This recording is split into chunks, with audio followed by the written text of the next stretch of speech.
If the Critical Race Studies program did not exist, we would have to create it.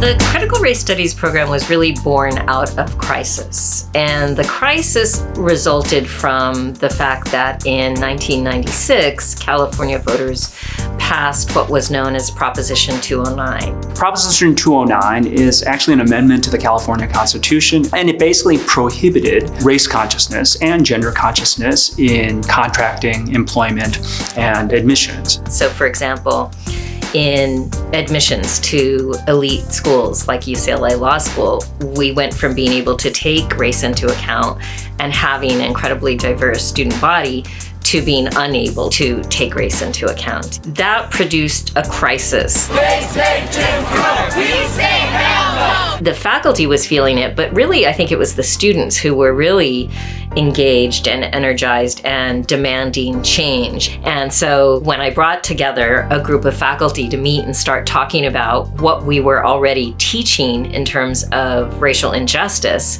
we started talking and we had this synergy and we came up with this idea for this program. We know that we can inspire students to think and to get involved and transform the race realities in our country. So rather than going backwards, we decided to lean forward and actually institutionalize the work that we were all doing as loosely affiliated faculty, but not in the form of an actual program that actually draws students here to study that which we know, which is the relationship between race, racism, and the law.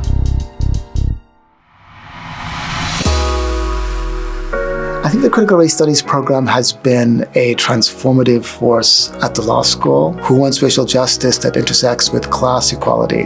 Who wants racial justice that attends to questions of homophobia? Who wants racial justice that takes misogyny seriously?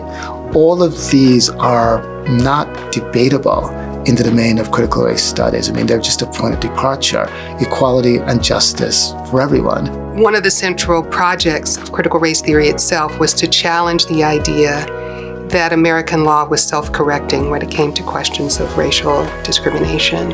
And part of the project has been to understand the really deep implications and ways in which law has both shaped anti-discrimination projects as well as continued to reinforce certain forms of racial hierarchy. So programs like these that actually create the tools, the tool sets, the capacity to both tell the truth about our past, but also to light a way to a better future are absolutely essential. One of the reasons I became a law professor was to make certain that there would be a cadre of well-informed, thoughtful, self-critical commentators, including legal scholars, some of them who look like me, who would be available to actually engage the public on those really important issues. And the only way you can do that is if you have programs like this. We're producing this army of warriors for racial justice. And it's a great feeling to know that we have played a role in their development as a law student and then as a lawyer, and oftentimes as a real change maker. I mean, some of the work that some of our students are doing is just incredible.